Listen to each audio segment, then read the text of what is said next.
उद्धव, पता है आपको भागवत में भगवान क्या कहते हैं? उद्धव के विषय में भगवान कहते हैं वो मैं ही हूं, वो मुझसे अलग नहीं है। यदि कभी तुमको उद्धव मिल जाए तो यही समझना श्री कृष्ण है, उसको प्रणाम कर लेना। और ये बात कब लागू हुई? जब उद्धव ब्रज चला गया, वृंदावन चला गया। वृंदावन से आने के बाद उद्धव का वो निर्माण हुआ। ठाकुर जी कहते हैं मेरा ही स्वरूप, मेरा ही तदनुरूप।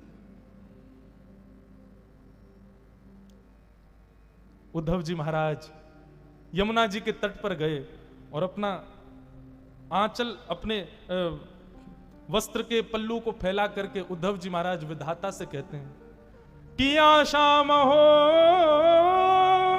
चरण रेणुज श्याम हम श्याम वृंदावने किमपि गुलमल तोषधीणा। हे विधाता, आप पूरी सृष्टि को बनाते हो, आप सबके कर्म के अनुसार उसको दूसरा जन्म देते हो। ये उद्धव आपसे प्रार्थना करना चाहता है, मेरे सत्कर्मों के फलीभूत यदि आप मुझे पुनर्जन्म देना चाहते हो, मेरी एक ही इच्छा है, मेरा जप नियम तप साधन भजन सबसे मुझे एक ही वरदान चाहिए कि मुझे अगला जन्म इस वृंदावन में देना। और एक और बात, मुझे मानव मत बनाना, एक वृक्ष बनाना। और वो वृक्ष भी कोई बहुत वृहद बड़ा नहीं, छोटा सा कोई पौधा मुझे बना देना, ताकि जब जब भी हवा चले इन ब्रजवासियों की, इन प्रेमी गोपिकाओं की चरण रज उड़ उड़ करके मुझे सनाती रहे, मैं सदा उस ब्रजरज में तल्लीन रहूं नाथ। बस यही मेरी प्रार्थना है। ये स्थिति उद्धव की।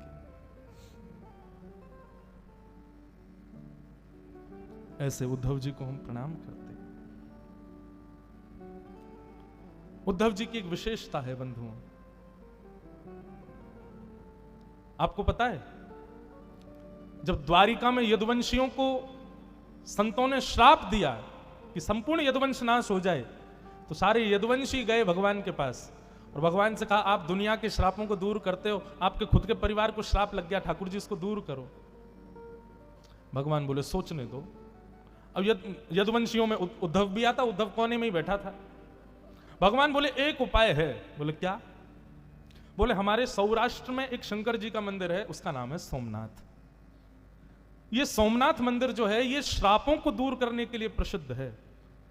बोले कैसे? तब भगवान ने एक कथा सुनाई। बोले चंद्रमा जो है ना, इसके ससुर जी हैं दक्ष, दक्ष की बेटियों से इनका ब्याह हुआ है, परंतु चंद्रमा सबसे ज्यादा रोहिणी नाम की पत्नी से प्रेम करते हैं। तो बाकी की पत्नियों ने अपने पिता से आके शिकायत कर दी, बोले कि हमारे आपका दामाद एक ही उससे रोहिणी से ही प्रेम करता, हमसे नहीं करता। दक्ष प्रजापति ने श्राप दे दिया, बोले कि तुम बहुत अपने रूप का अभिमान करते हो, जाओ तुम अपने रूप से विहीन हो जाओ। चंद्रमा ने कहा ससुर जी आपने हमको श्राप तो दे दिया, लेकिन ये नहीं विचार किया कि मैं स्वरूप से विहीन हो जाऊंगा तो सारी पत्नियां, सारी बेटियां आपकी विधवा हो जाएंगी। दक्ष बोले ये तो मैंने सोचा ही नहीं। तब क्या करें? तब चंद्रमा ने आकर के यही सौराष्ट्र में तपस्या की, तब महादेव प्रकट हुए। तब महादेव ने कहा ठीक है 15 दिन तक आप अपने ससुर जी के श्राप में रहोगे, आपका रूप घटेगा, पर उसके बाद 15 दिन का हमारा आशीर्वाद रहेगा, आप पुनश्च अपने रूप में आ जाओगे। तो एकम से अमावस्या तक चंद्रमा श्राप में रहते हैं और पूर्णिमा तक फिर आशीर्वाद में रहते हैं। ये कथा भगवान सुना रहे हैं अपने सब कुल के लोगों को, यदुवंशियों को। बोले ऐसा भैया सोमनाथ है तो चलो नाव की व्यवस्था करो, द्वारिका से सब लोग नाव में बैठ करके सौराष्ट्र जाएंगे, सोमनाथ भगवान का पूजन करेंगे, ब्राह्मणों को दान करेंगे और फिर वहां सोमनाथ भगवान हमारे श्राप को नष्ट कर देंगे। यदुवंशी नाचने लगे, जय हो, आनंद आ गए, जय हो बालकृष्ण की जय, द्वारिकाधीश की जय, हमारा श्राप दूर हो जाएगा। उद्धव भगवान को देख रहा था तिरछी नजर से। भगवान बोले क्या बात है? बोले इनको सबको जाने दो, फिर बताऊंगा आपको। जब सब चले गए तब उद्धव बोला मैंने बहुत चतुर देखे, लेकिन आप जैसा चतुर नहीं देखा मैंने। भगवान बोले क्या हो गया? बोले भगवान बहुत विद्वान है उद्धव।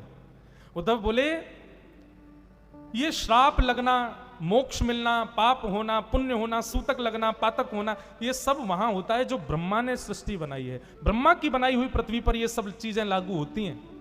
और आपकी जो द्वारिका नगरी है ना, इसको विश्वकर्मा ने बनाया है, ये ब्रह्मा के द्वारा बनाई हुई नगरी नहीं है, इसलिए यहां किसी को श्राप नहीं लगता। भगवान तुरंत उठे, उद्धव का मुंह बंद के बोले चुप, बिल्कुल शांत, ये बात यहां से बाहर नहीं जानी चाहिए। बोले ठाकुर जी आप जबरदस्ती यदुवंशियों को लेकर के जा रहे हो ताकि सौराष्ट्र में जैसे ही वो नाव से उतरे और ब्रह्मा के द्वारा बनाई गई पृथ्वी पर पैर रखेंगे, पैर रखते ही उनको सबको श्राप लग जाएगा। अभी तक किसी को श्राप लगा नहीं है, आप लगवाने के लिए लेके जा रहे हो उनको, ऐसा क्यों कर रहे हो? तो भगवान बोले इसीलिए मुझे तू बहुत प्रिय है, क्योंकि तू सब जानता है, बहुत विद्वान है उद्धव। बल का अहंकार है इन यदुवंशियों को, मैं इनके रिश्तेदार हूं, मैं इनका कुल का व्यक्ति हूं, भगवान इनके कुल में, इसका मद है इन लोगों को, और मैं अपनी लीला पूरी करके गया, इनको छोड़ गया तो यही भार बन जाएंगे पृथ्वी का, इसलिए मुझे करना पड़ेगा। उद्धव बोला तो चलो फिर। भगवान बोले कहां? बोले सौराष्ट्र। ठाकुर जी बोले तू नहीं जाएगा, हम सब जाएंगे, तू तो यहीं रहेगा, तू तो द्वारिका को संभालेगा ना। मतलब उद्धव को ठाकुर जी ने श्राप नहीं लगने दिया। और जब भगवान श्राप लगवा करके वापस आए, सब यदुवंशी आपस में लड़ झगड़ करके मर गए, तब भगवान ने उद्धव को भागवत धर्म का ज्ञान दिया और तब अपनी पादुकाएं प्रदान कर दी। बोले उद्धव तुम मेरे सबसे प्रिय हो, इसलिए मैं तुमको बहुत बड़ी जिम्मेवारी दे रहा हूं। मेरे जाते ही कलयुग आ जाएगा, भक्ति के प्रचार के लिए अब तुम बद्रीनाथ जाओ, और बद्रीनाथ में नारद जी को भेज करके वेद व्यास जी से श्रीमद् भागवत की रचना करवाना, ताकि कलयुग में मानव कल्याण हो सके।